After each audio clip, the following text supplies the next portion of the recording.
warn you guys, I'm not going to do any of the stuff from my HBO special. I'm not going to do any stuff from my CD. So if you're expecting the greatest hits, I'm just not going to do it. All new stuff tonight. It's Sunday night. I was at my friend's house the other day, and I asked if they had any like tea or coffee or anything. And his wife was like, "Oh, we have some tea. I can make some for you." So yeah, that would be great. Thank you. And so she comes back and gives me a cup of hot water and gives me the tea packet. So I look at it to see what kind of tea it is, and it's called Smooth Move Herbal Laxative Tea. And I was like, I don't want to be rude, but do you have any other kinds of tea? And she's like, no, sorry, that's all we got. Then you don't have tea. You have a laxative. Let me tell you something. That Smooth Move is more like a rocky road. A lot of poo coming from that tea. I guess it worked. They told me, don't start with the tea joke. But tea kills. People love tea. Alright, yeah, so there's this thing in the news, and maybe you guys have heard about it. Have you heard of this thing? It's called politics. Huge in the news right now. Politics. Yeah, oh good. So he hasn't heard of it, so someone fill him in. So I'm going to do a couple impressions for you, just to show that I am knowledgeable about politics. Here's my impression of a Republican. Hey bud, this is your dad. Give me a call when you get a chance. Here's my impression of a Democrat. Oh, hi Eric, this is your mom. Give me a call when you get a chance. Thanks, bye. It's like, those two are never going to see things the same, you know. Start with tea, go straight to politics. Shit's getting crazy. Alright, here's another very strange joke. See if you guys like it. I have, obviously you can tell I've got like straight blonde hair, and throughout my hair I have like these little coarse black curly hairs.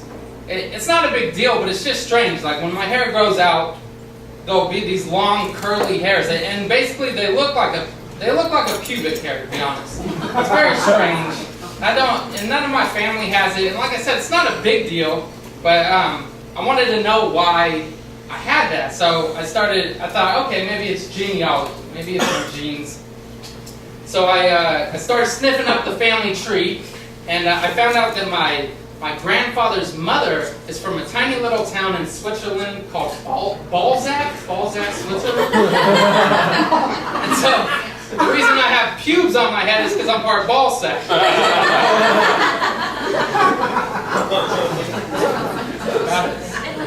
Absurd as it gets, guys. So I'm not a huge fan of uninvited house guests. I don't like them. Don't show up to my house uninvited. The other day I walked in and there's a huge cockroach sitting on my living room floor. I'm like, Bernice, I haven't seen you in 4 years. You can't just show up to my house uninvited. What if my wife is here? She's like, I'm a cockroach. I play by my own rules. So see, that attitude is why you and I never worked out, okay, Bernice? That was a really fucking stupid joke about dating a cockroach. Those cockroach massages. Mwah.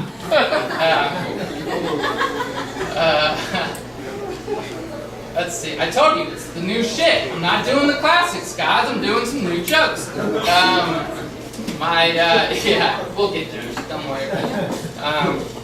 So my wife, she has multiple personality disorder, and it's not a big deal. It doesn't affect her that much, but every once in a while she'll slide into another personality. And my good friend before I got married said, why would you marry someone with this problem? And the answer is because my family is Mormon, and it's the most cost-effective form of polygamy. Business savvy. My family likes it. Everybody wins. But my wife is she's very pretty and she's very nice. And in fact, the only reason I ever get invited to parties or weddings is because they want her to be there. And So like if I show up without her, they're like visibly and audibly upset about it. They're like, oh, hey, Mary's not going to be here? Yeah, okay, that's fine. So she's a very likable person, but because of that, people are always fucking with me. They're always like, man, how'd you get her to marry you? And it's simple. I mean, guys, I make $35,000 a year. She likes nice things, guys. I'm not saying she's a gold digger, but she ain't fucking around. Let's just say I'm not driving a 97 Subaru Outback with a sweet moose bumper sticker on the back because it's good for my health, alright? I keep up with the Joneses. But my wife is at a point, you know, we've been married a few years and she's turning 30 and so she wants to have kids. And I'm kind of concerned about it because, I mean, my entire adult life I've been trying not to get women pregnant, and so it's weird to like make that switch. And I see things different. Like when she thinks about having kids, she thinks about like teaching them how to bake or how to swim or buying them a prom dress. And like my idea of having kids is always me yelling at them in public, like, stop embarrassing me! Because I just know that these kids are going to be like bad kids. I know it. Just to paint a picture, I got expelled from school twice. My brother was arrested 5 times before he turned 15. My dad punched his vice principal in the nose and broke it when he was in high school. So like I know these kids are going to be little shitheads. And it's my fault. And so I keep having this recurring, I don't know if it's a daydream or what it is, but where it's Sunday night dinner, my wife has been cooking all day, you know, it's a wonderful meal, and my little 6-year-old son is like, oh, can I be excused? I say, yeah, of course, buddy, just eat a couple more bites of squash and you can go. And just on a dime, he's like, fuck that! This squash tastes like shit, Dad! And then I just like grab him by the neck and fucking force feed squash to him. Apologize to your mother! Apologize! And then she gets up and cries and like that's my idea of what children are gonna have to go through. Let their psychiatrist deal with it though. It's not my problem. Poor kids.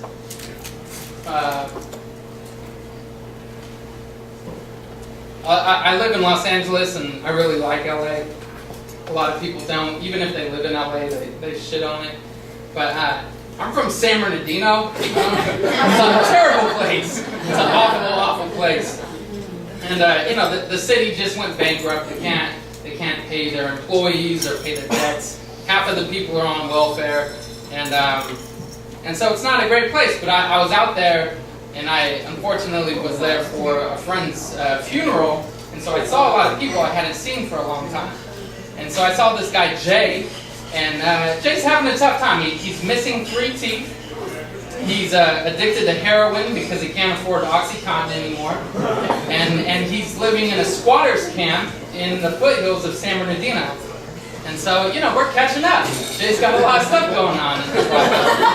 And finally, after like 20 minutes, he's like, well, what about you, man? What have you been up to?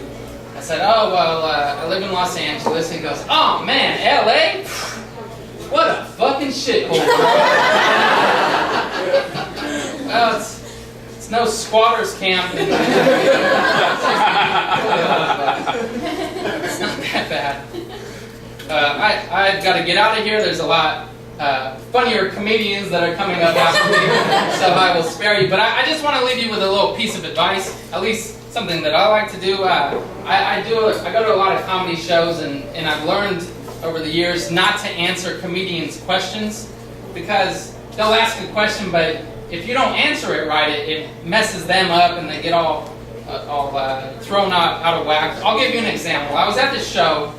This guy had just moved here from Toronto, and he's doing this really good set about how scary earthquakes are.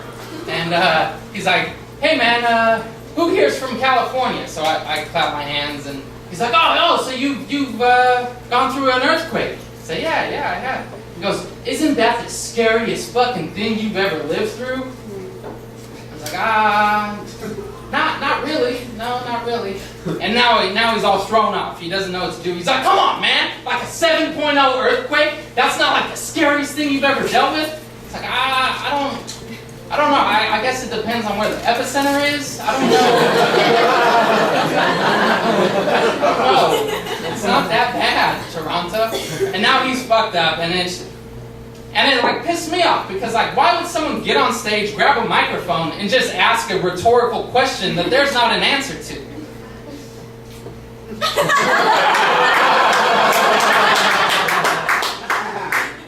Guys, why would somebody do that? See, you don't know either. All right, well that is my time. Give it up for your host.